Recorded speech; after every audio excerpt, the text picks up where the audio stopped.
best weather coverage by the Georgia Association of Broadcasters. From the station that's on your side, this is News 12 at 6 o'clock. Tonight at 6 o'clock, crowds are flocking to the Augusta Common downtown for the 2023 Mayor's Masters reception. We'll take you there to check in on the fun. Plus, 17 years of service in Richmond County ended this morning with Gold Cross EMS's sudden departure. Find out how Central EMS spent last night getting their ambulances ready later on. But first, local and other young golfers got a chance to compete in a decades-old tournament, decade-old.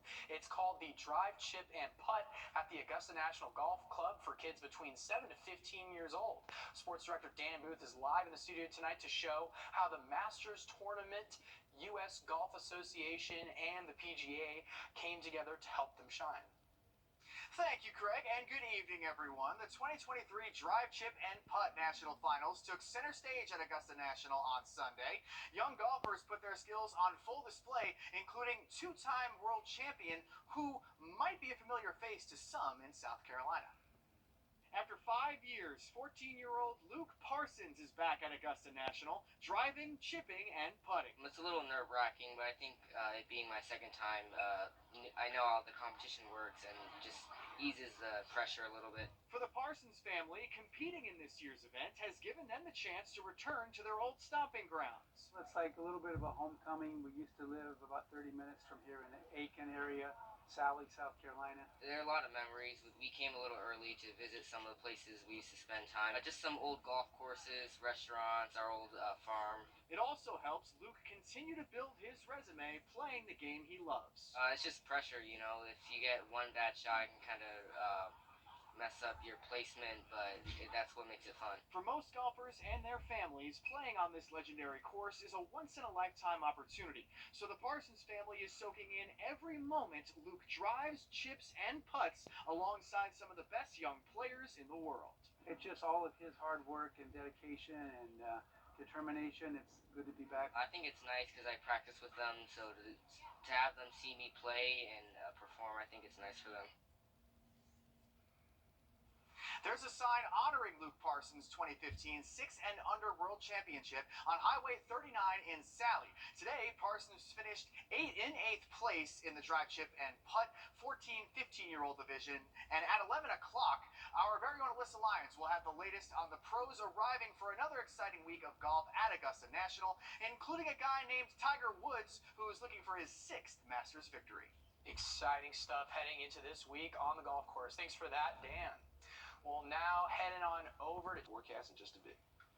Thanks, Mikkel. Well, another tradition in the CSRA is the Mayor's Masters reception in the middle of downtown, and this is the first time it's been held over the weekend. It's typically held on the Monday before Masters, and the fun just started an hour ago. Our Sydney Hood is live at the Augusta Common after checking out people coming in. And Sydney, how's the energy out there? I hear it's loud.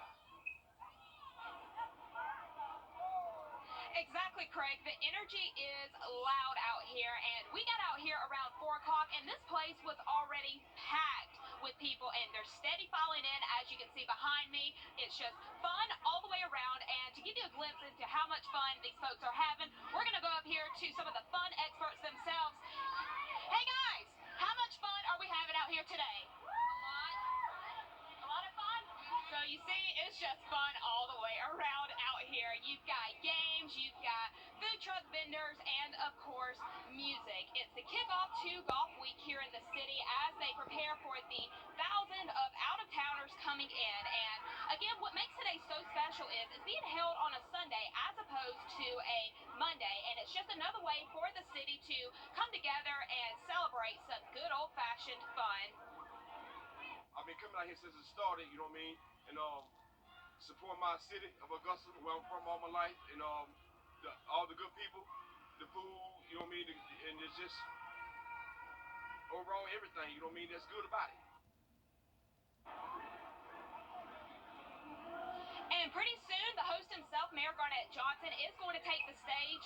And joining with him is going to be leaders from Aiken, North Augusta, and Columbia County. And they'll also be honoring a former Masters champion and Buzz Jesse Johnson. And so if you're looking for something fun to do out here, you got to come to the Augusta Commons, because I got to say, the fun's not slowing down anytime soon out here. People are steady coming in. It looks like it's going to be a fun-filled night. And I heard there's fireworks coming in, so you want to be sure and come out to the Augusta Commons and check this out.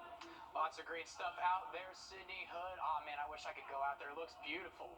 Well, on over to EMS coverage, Central EMS. Masters Week, but keeping a close eye on the potential for that front moving through by this upcoming weekend. Thanks for the heads up, Mikkel. Well, a source tells CBS News the charges against former President Donald Trump include at least one felony in the first degree for alleged business records. CBS News correspondent Christian Benavides has the latest as new details come forward.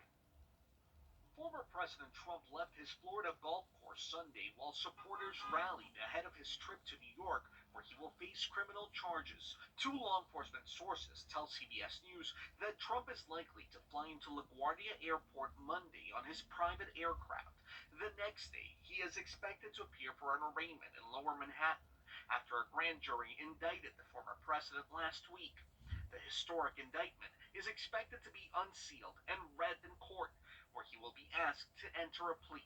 We will very loudly and proudly say not guilty. Trump's attorney, Joe Tacopina, says he anticipates making a motion to dismiss the case. Somehow, a state prosecutor has taken a misdemeanor and tried cobbled together to make it a felony by alleging a violation of federal campaign violations. The case centers around alleged hush money paid in 2016 to adult film star Stormy Daniels to buy her silence over an affair she claimed to have had with Trump.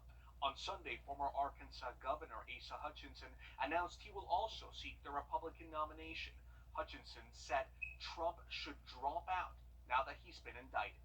For the sake of the office of the presidency, I do think that's too much of a sideshow and distraction. On Tuesday night, the former president plans to make public remarks from his Mar-a-Lago estate in Palm Beach, Florida. Christian Benavides, CBS News.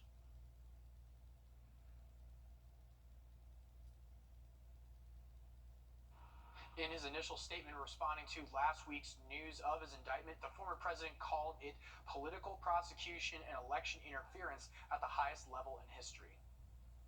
And a family from Florida is grieving after they lost a daughter and her son in the same week. Find out how officials are investigating their deaths when we come back. This right here is... Or call the number on your screen.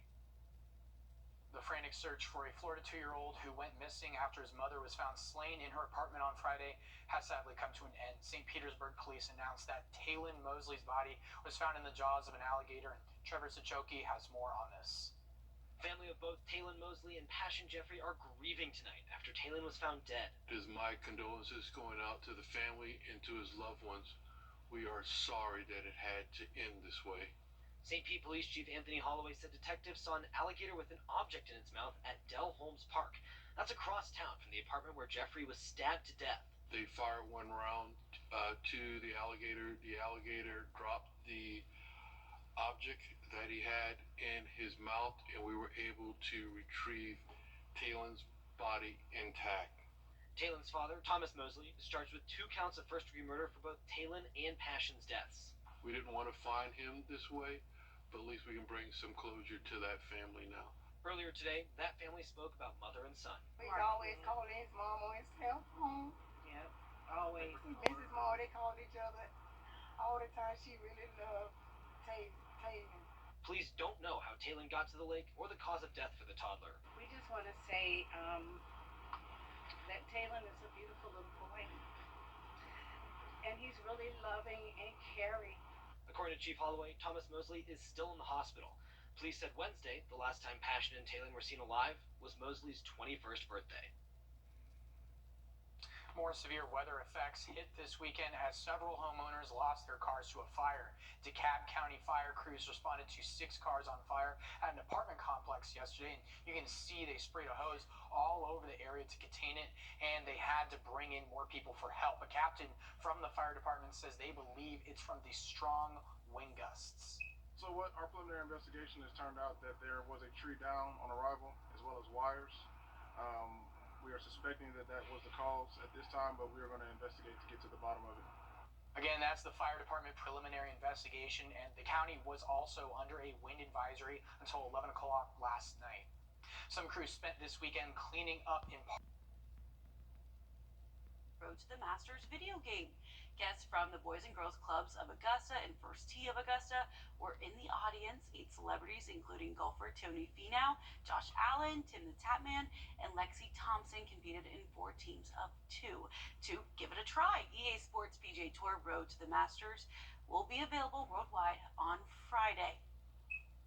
The 2023 Drive Chip and Putt National Finals took center stage at Augusta National on Sunday. Golfers between the ages of 7 and 14 put their skills on full display, including a 2-time world champion who might be a familiar face to some in South Carolina. Dan Booth takes us to the green. After 5 years, 14-year-old Luke Parsons is back at Augusta National, driving, chipping, and putting. It's a little nerve-wracking, but I think it being my second time, I know how the competition works and just eases the pressure a little bit. For the Parsons family, competing in this year's event has given them the chance to return to their old stomping grounds. It's like a little bit of a homecoming. We used to live about 30 minutes from here in the Aiken area, Sally, South Carolina. There are a lot of memories. We came a little early to visit some of the places we used to spend time. Just some old golf courses, restaurants, our old farm. It also helps Luke continue to build his resume playing the game he loves. It's just pressure, you know. If you get one bad shot, it can kind of mess up your placement, but that's what makes it fun. For most golfers and their families, playing on this legendary course is a once-in-a-lifetime opportunity. So the Parsons family is soaking in every moment Luke drives, chips, and putts alongside some of the best young players in the world. It's just all of his hard work and dedication and determination. It's good to be back. I think it's nice because I practice with them, so to have them see me play and perform, I think it's nice for them. Well, thank you, Dan and Alyssa, for that amazing sports coverage. We are looking at Doppler Max Radio. Just 10 hours after finding out Gold Cross EMS would stop service to Richmond County, Central EMS assembled ambulances and started day 1 almost 20 days sooner than expected. Gold Cross says their sudden end to their temporary month-to-month contract is because there's been some difficulty in filling up shifts for EMTs and paramedics. Mayor Garnett Johnson and Central EMS President Gary Coger then held a press conference this evening to take everyone through the past 24 hours, and our Sydney Hood is live outside the municipal building tonight. Sydney, how has leadership been handling this? Well, right now, the biggest thing on the minds of city leaders is ensuring safety for the city, especially as we're expecting the population to grow heading into Masters Week. Now, there are still some holes in terms of how and when this process will be finalized, but right now it's all about finding the solutions to fill those holes. Could we say very little sleep? Could I say very little sleep for all of our team and all of the county's team? But you know, that's what it took. Everybody getting behind the wagon and pushing the wagon forward. Pushing the wagon forward came sooner than expected. We were ready this morning at 8 o'clock, rolling out 8 units within the first hour. I made a comment that the cavalry was coming. I said it.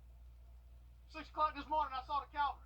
I never thought it would be joy to my ears to hear ambulances. But as Central EMS takes off, a surge in the community comes in, bringing in a lot of unknowns. But that's one known you should know.